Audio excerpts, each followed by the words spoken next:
बाबू भाई के सूरत दोबारा टका ना मिली एकरा पर चले जा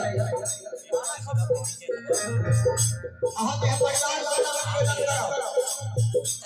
कि जनता के परिवार का सदस्य आगे ही जनता पूरा परिवार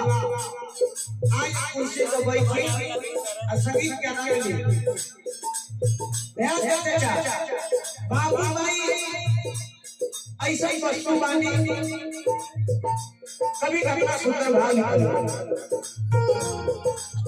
बाबूजी बिछाना हवे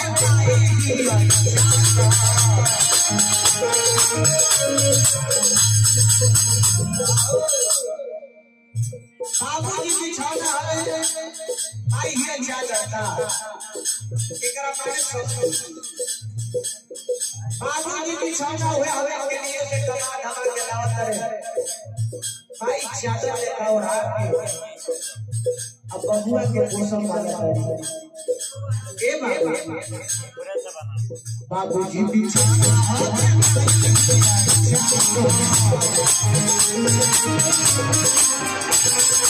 बाबूजी बिछाना हरा भाई है ज्यादा आए हुआ माई तेरा कोई है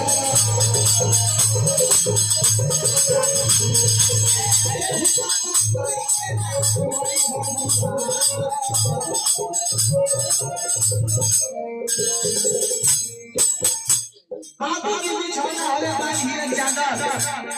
अच्छे हुआ माई के ना पड़ी है